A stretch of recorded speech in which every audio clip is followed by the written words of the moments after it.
The Hawk, standing for Homing All the Way Killer, or Holiday and Weekend Killer if you actually worked on the thing, was the first mobile medium-range surface-to-air missile system to enter service with the U.S. Armed Forces.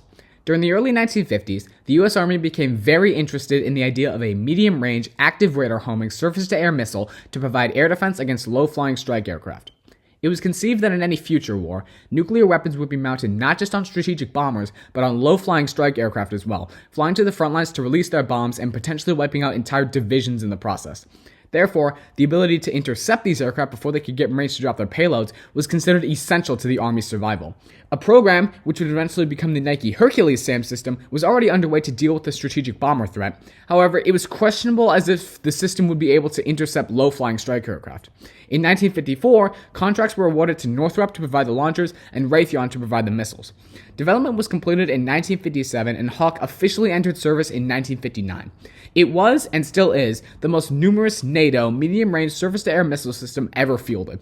Initially serving exclusively with the U.S. Army, it was adopted by the Marine Corps in 1965 and would eventually end up serving with over 20 NATO and non-NATO countries throughout the Cold War, with some of those countries continuing to use the system even today.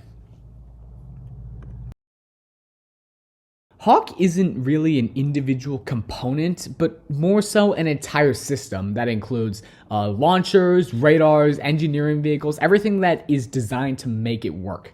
Typically, Hawk would operate as part of an anti-aircraft battalion, which itself would contain up to 6 Hawk batteries. This was the standard for the U.S. Army. It varied from country to country. Now, a Hawk battery itself can be broken down into 2 parts. First, you have the acquisition group. As the name implies, this section is responsible for searching for, identifying, and tracking targets of interest that come into the battery's radar range. It contains a pulse acquisition radar, which is responsible for searching the sky around the Hawk site, and a continuous wave acquisition radar, which is responsible for screening out ground clutter and locating targets closer to the ground. The data from these 2 radars is then processed by the ICC, or Information Coordination Central, which then combines the data and relays it to the Battery Control Center, which is responsible for managing that data and assigning fire commands. The second group is called the Guidance Group. This group is responsible for the actual firing and guidance of the missiles onto their targets. They will typically service 2 high-power illumination radars, which are designed to search very small areas of sky and guide the missiles onto their targets. They're basically the tracking radars for the whole system. If for some reason those radars are unable to determine the range of the target, usually due to electronic jamming of some kind, a range-only radar is available to provide range data should it be required. At the guidance group's disposal are typically 6 launchers with a total of 18 missiles ready to be fired. Depending on cost and availability, the number of Hawk batteries attached to any battalion would vary from country to country. However, the layout of the battery itself remained pretty consistent. Despite being designed to intercept low-flying targets, Hawk's radars initially had trouble screening out ground clutter and maintaining a lock at lower altitudes. The improved Hawk, or iHawk as it came to be known, sought to address these issues.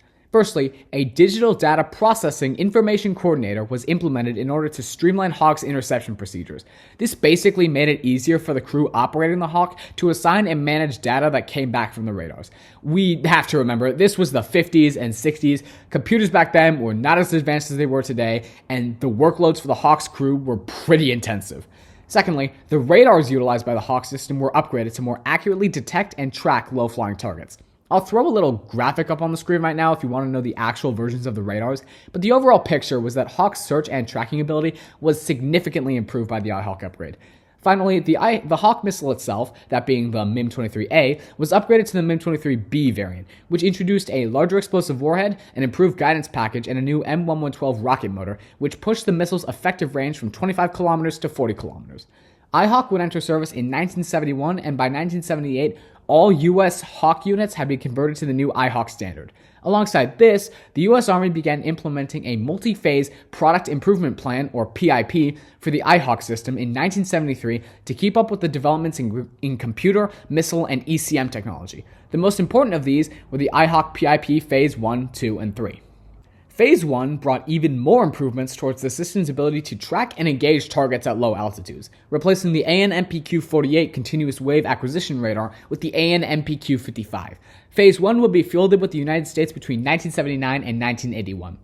Phase 2 replaced the AN/MPQ-46 high-power illumination radars with the upgraded AN/MPQ-57, further improving tracking ability and adding an electro-optical tracking system, basically a rudimentary TV guidance capability, which gave Hawk higher survivability against electronic countermeasures and SEAD weapons. This was also partially a response to the Iraqi Air Force's use of SEAD and jamming against Iranian IHawks during the Iran-Iraq War. We'll talk about that in a little bit. Phase 2 was implemented between 1983 and 1986. It was Phase 3, however, that would ultimately be IHawk's most important upgrade. Firstly, the AN/MPQ-55 and AN/MPQ-57 were both replaced with the AN/MPQ-62 and AN/MPQ-61 respectively. The biggest changes these brought were the addition of a single-scan target detection capability, as well as the low-altitude simultaneous Hawk engagement system, or LASHI for short. This allowed the high-power illumination radars to track up to 12 targets at once, virtually eliminating the threat of saturation raids against IHawk batteries. Phase 3 also did away with the range-only radar as it was no longer deemed viable or necessary for IHawk's performance. Phase 3 would be implemented in 1989. The MIM-23 missile also underwent continuous development throughout this period as well, with the MIM-23C entering service in 1983, providing improved resistance to jamming and ECM. The MIM-23E/F further improved the missile's guidance for low-level engagements, as well as its resistance to jamming and clutter. And the K and J variants introduced a new warhead and gave IHawk the capability to intercept tactical ballistic missiles. Hawk was designed to be easily towed via truck or airlifted by a helicopter. However, for a brief period in time, the U.S. Army fielded a self-propelled version of the Hawk on a tracked version of the M727. If you're a fan of Wargame Red Dragon, you might recognize this thing. The idea was to give Hawk a bit more mobility and allow it to operate more independently. However, it turned out to be too inefficient and cumbersome, and all SP Hawk units were reverted to their original configuration in 1971. This version of the Hawk was only implemented in the United States, although Israel would go on to field their own version before scrapping it as well. Despite being the most numerous type of medium-range surface-to-air missile system deployed throughout the entire Cold War, the U.S. military never actually fired a shot with Hawk in a combat scenario. Hawk batteries were fielded during the Vietnam War. However, due to the somewhat restricted ability for the VPAF to fly anything other than defensive operations throughout the war, they never actually got the chance to shoot at any aircraft. Hawk was deployed again by the U.S. during Operations Desert Storm and Shield, but again, the Air Force and Navy did a pretty thorough job completely vaporizing the Iraqi Air Force, and thus Hawk was once again unable to be used in combat, and would eventually be retired in 2002 after very thoroughly being replaced by the Patriot system. This isn't where Hawk's story ends, though, because I feel I haven't really talked about its strengths enough in this video yet. Hawk was light, mobile, relatively cheap to produce and maintain, and could efficiently be packed up and moved to another location within 12 to 24 hours. These features, alongside the fact that tactical surface-to-air missile coverage for infantry divisions was somewhat of a niche at this period in time, meant that Hawk actually ended up doing quite well on the international market. Hawk has been used by over 20 foreign countries, with half of those countries still operating the system. On the NATO side of things, Hawk has been used by the armies of France, Germany, Belgium, the Netherlands, Norway, Denmark, Italy, Greece, Romania, Spain, Turkey, and Sweden. Alongside this, Japan, Thailand, South Korea, Singapore, Israel, Egypt, Iran, Saudi Arabia, Kuwait, Morocco, and Ukraine have all used or continue to use the system. Now, going through the service history of Hawk with every single country would take a long time. So instead, we are going to cover the countries where Hawk either A, saw combat, or B, came extremely close to seeing combat. Israel was one of the first countries outside of NATO and the first country in the Middle East to receive the, at the time, extremely advanced Hawk system. It represented an extreme technological leap for the IDF, but it also represented one of the biggest shifts in international relations that would affect U.S. foreign policy for years to come. Throughout the 1950s, the United States held no real interest in providing weapons towards Israel. It's shocking, I know, but U.S. intelligence had rightly come to the conclusion that Israel still outclassed its neighbors in the Middle East, both numerically and technologically. At the time, Israel was also spending vast amounts of its foreign aid on European equipment to meet its needs, and was well equipped to deal with any potential threats it would face. Israel's interests weren't so much militarily related as they were politically related. In the pursuit of opening up military sales to them, Israel hoped that this would open the door towards a political guarantee and recognition from the United States alongside future weapons purchases. Their initial request was declined by the Eisenhower administration, but as disputes over territory in the Middle East began to intensify, U.S. opinion began to shift. The request for the Hawk system itself was made in February of 1960. Again, the reasoning behind this request had more to do with politics than it did Israel's military capability. Hawk, by this point in time, was one of the most advanced pieces of military hardware in operation with NATO, and Israel believed that if they could just convince the US to sell them the system, that would open the doorway towards even more advanced weapons in the future. The Eisenhower administration countered that the sale of missiles towards Israel could trigger an arms race in the Middle East, whereby the Soviet Union would most likely counter by selling missiles of their own to their allied states. The US remained firm on its refusal to sell weapons, kind of. By this point, an argument had begun brewing in Washington as to whether or not Israel, quote-unquote, required the equipment it was claiming it needed. Increased Soviet exports had raised several eyebrows, but ultimately it was decided to still refuse Israel's request for the missile itself. $10 million were provided in early warning equipment, however, as kind of like a peace offering. The IDF was satisfied with this result. However, Israeli politicians began grilling the US hard on why they had refused to sell them the actual missiles when they gave them the early warning equipment. This diplomatic pressure would briefly pause as it was discovered that Israel had begun its own nuclear power program and had not approached the United Nations beforehand. That caused a bit of a scandal. Israel waited until after Kennedy's inauguration in January of 1961 to reopen negotiations for the system. They argued that past reasons for rejecting the sales were now irrelevant. Egypt alone outnumbered Israel's forces by a factor of 10-1, so there was no real need to fear an arms race. They also argued that the threat of a surprise aerial attack was now very real and could have dramatic effects due to the Soviet Union's export of the MiG-17 and 19, and in particular the Tu-16 towards the Arab states. On top of this, Israel only had 3 operational airfields to launch aircraft from, which were in danger of being overwhelmed by the 26 stationed in Egypt.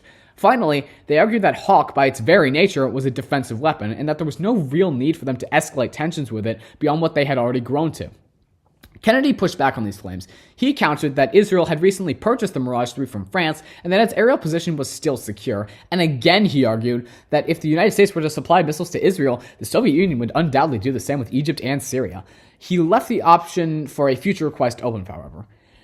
There were 2 things that would end up fully changing the Kennedy administration's position. Firstly, Israeli intelligence had reported that the United Arab Republic was receiving training on new advanced MiG-21 fighter aircraft, whose primary armament was air-to-air missiles.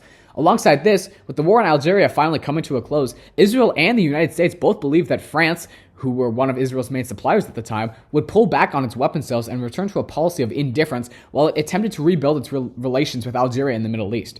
Coupled with the idea that Israel was seen as a way to contain communist expansion into the Middle East, the Kennedy administration finally agreed to the sale of Hawks in August of 1962, although they still approached the situation with caution, even appealing to the UK to see if they were willing to sell Israel the Bloodhound instead. The Hawks would arrive in Israel in 1965 as supply of the systems and training centers for foreign nations already had a backlog. The decision marked a turning point for the United States and for Israel, who saw the sale as a great victory. From that point onwards, Israel would continue to purchase vast amounts of equipment from the United States, who now saw no point in refusing equipment sales towards who they saw as one of their biggest and only allies in the Middle East. Okay, so that was a lot of politics, I know, but I thought it was an important story to include because it essentially laid the foundation for Israel's military dominance in the Middle East for years to come. So, onto the exciting stuff. Israel would receive its first Hawks in 1965 in the form of a single battalion consisting of 6 Hawk batteries. Israel's first combat use of the Hawk against enemy aircraft would come on March 21st, 1969 during the 6 Days War. An Egyptian MiG-21 was tracked taking off from the Port Said airfield by a Hawk battery based in Belouza in the Sinai region. The MiG-21 then broke sharply towards the Hawk battery, who promptly opened fire and shot it down. This marked the first combat kill for the Hawk system. Israel would go on to employ Hawk during further conflicts in the Middle East, including the War of Attrition, the Yom Kippur War, and the 1982 Lebanon War. I'm unable to verify accurate kill numbers, as kills obtained by either side are heavily disputed. What I did want to draw attention to was a claim made by Israel that an IHawk battery managed to down a Syrian MiG-25 on August 31st during the 1982 Lebanon War. Now, there are a lot of different versions of this story. Some say it was a reconnaissance Foxbat, others say it was actually a bomber. Some say that an IHawk battery shot it down, others claim it was actually an F-15 that got it, and other people just say that the whole thing never happened. The version of this story that I'm leaning more towards is this one from skywars.ru. This is a Russian website which catalogs losses of Soviet aviation during proxy conflicts during the Cold War. Now take that with as much salt as you want to, but the reason I'm inclined to side with this version of the story is because it actually remains consistent with both Israeli and Soviet sources on the matter. So here it is. Syria had been employing a reconnaissance variant of the MiG-25 known as the MiG-25RB to perform reconnaissance flights over Israeli airspace. This was one of the roles that the MiG-25 actually excelled at due to its unusually high cruise speed and altitude, roughly Mach 2.3 and 62,000 feet or roughly 20,000 meters. This made it almost impossible for contemporary fighters such as the F-15 to intercept it, as there was a very limited window, especially for the early A variant that Israel was flying, to get into an intercept position and fire off a missile. However, Syrian Foxbets had begun taking the same reconnaissance routes over and over again, allowing Israel to predict and get ahead of them. As mentioned earlier, the MiG-25RB's cruise altitude was roughly 62,000 feet, which was outside the effective range of the MiG-23Bs that Israel was operating. So what Israel did was station a Hawk battery on Mount Jabal Baruch, giving the missile an extra 6,000 feet, or 2,000 meters, of effective range. As expected, the MiG-25RB entered its reconnaissance path, and the IHawk battery fired several missiles. Two of those missiles managed to damage the MiG-25, not enough to destroy it, but enough to where it began losing altitude. An Israeli F-15 was then vectored in and destroyed it with an AIM-7F Sparrow. The pilot did not survive. This is also apparently footage of the MiG-25 that was shot down that day. This version of the story would explain why there appears to be some disagreement over whether it was an IHawk or an F-15 which shot the Foxbat down. Now, again, I'm doing the bare bones amount of research into this specific shootdown. If you're someone who's good at figuring out stuff like this, please look into it for me. Anyways, to close off this section, Israel continued to operate Hawk and later IHawk, continually purchasing the upgrade packages for the system. Currently, the IHawk PIP Phase 3 is still in service with the IDF, although it is gradually being phased out by both the Patriot and David Sling system. In fact, in lieu of any footage of the system during the recent US-Iran conflict, at least from what I can find, I think it's fair to assume that the system has either been completely relegated to reserve or has been stationed at low priority areas. یکی از این سامانه‌ها سامانه موشکی قادر هست.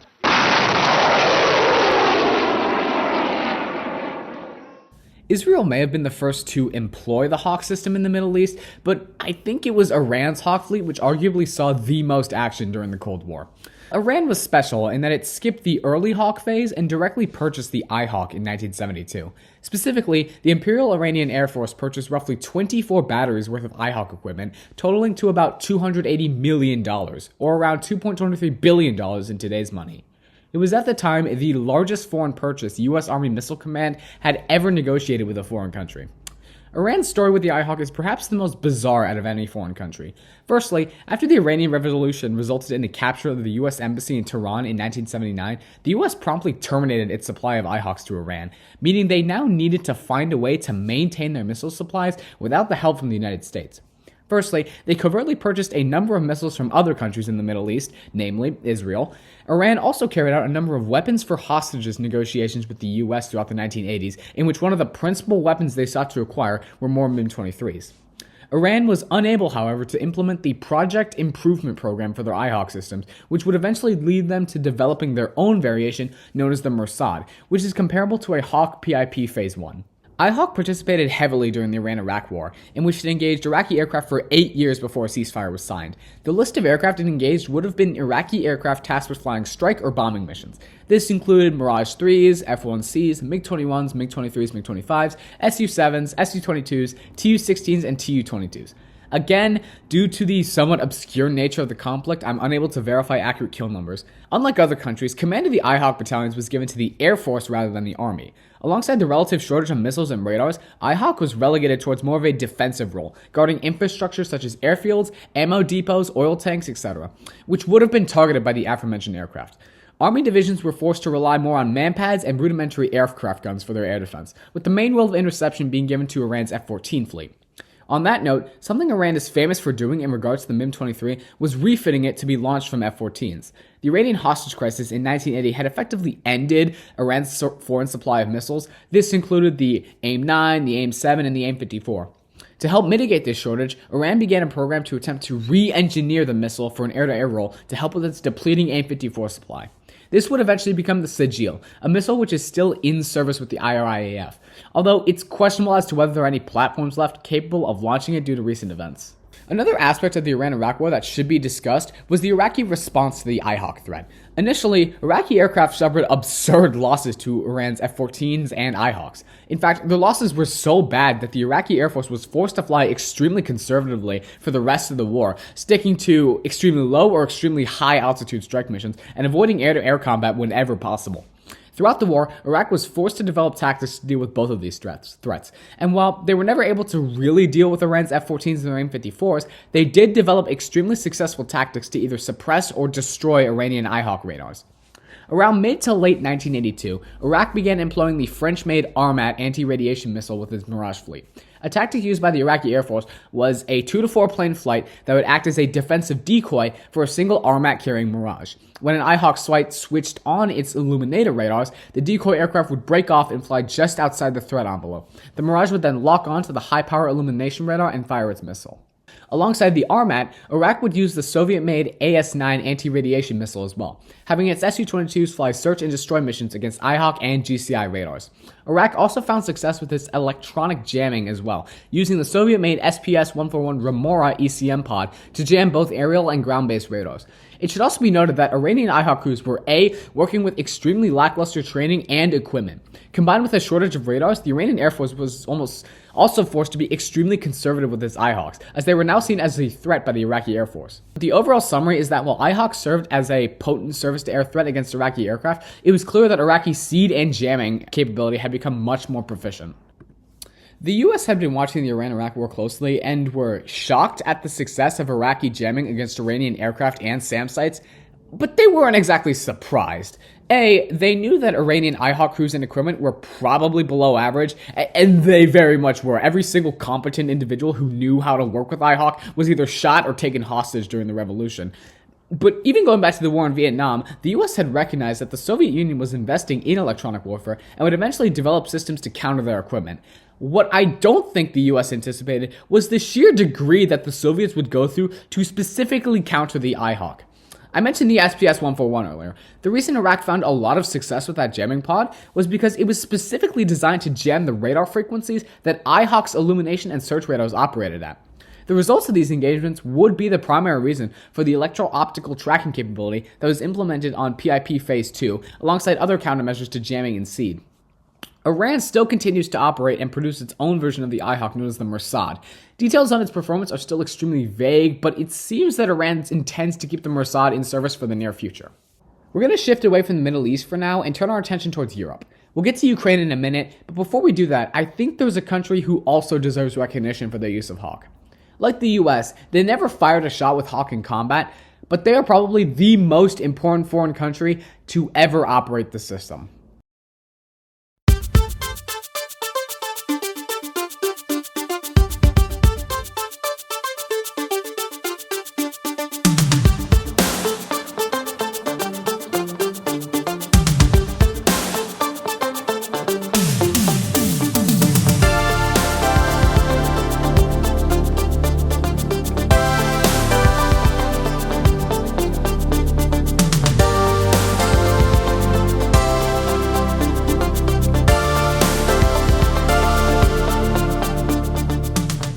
After their defeat and separation from East Germany in 1945, West Germany was forbidden from building up or maintaining any sort of military force.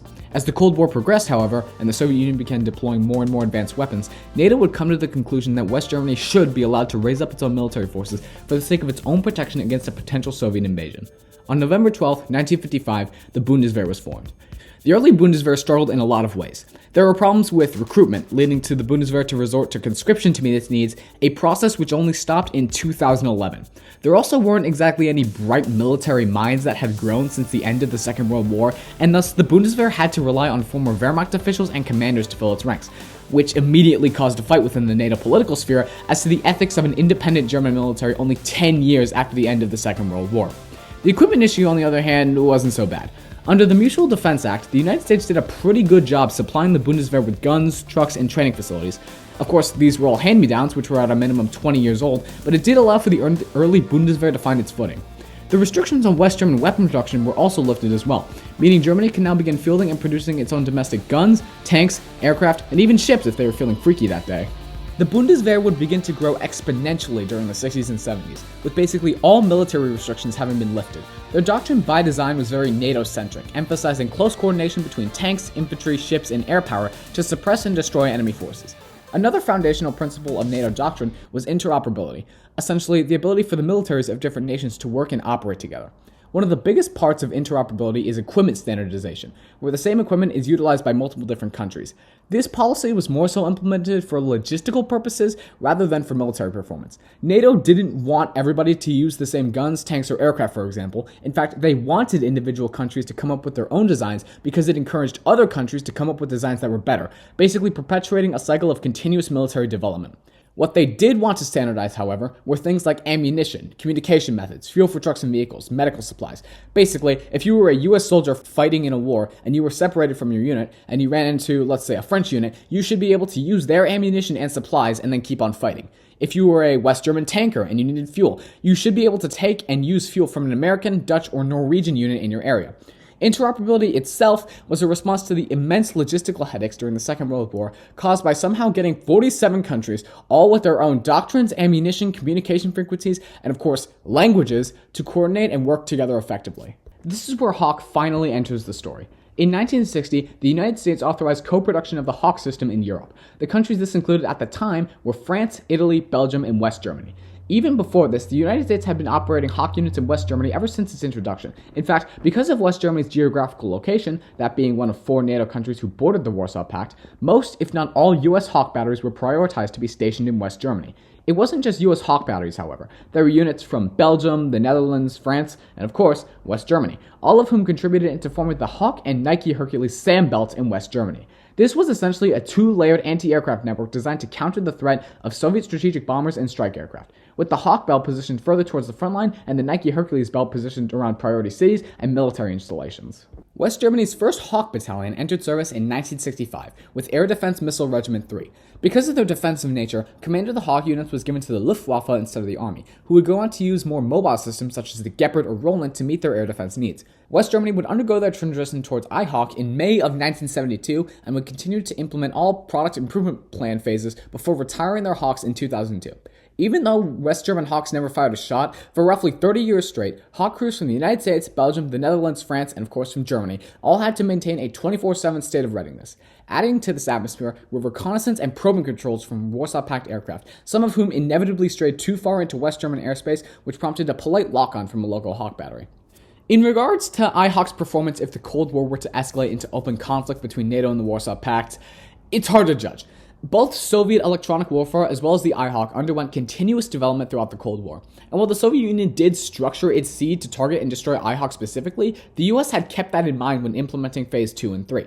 I think what it would come down to would be whichever side could adapt to the other's weapons quicker. Whether the IHawk crews would develop tactics to screen out Soviet jamming and avoid Soviet seed aircraft, or if the Soviet Union would recognize IHawk's development and modify their weapons to deal with the countermeasures.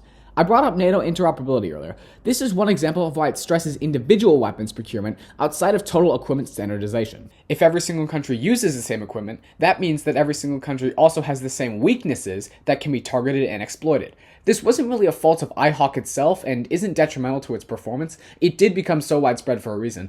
But if, let's say, a few Soviet advisors in Iran managed to snag some IHawk equipment and send it back home for testing and evaluation, that means that almost every single country still using IHawk is undermined. Thankfully, Iran only operated the base IHawk and didn't implement any PIP upgrades. One of the most baffling aspects about the Ukrainian armed forces is that after Ukraine's declaration of independence in December of 1991, Ukraine would end up possessing the second largest army in Europe, just behind the newly formed Russian Federation.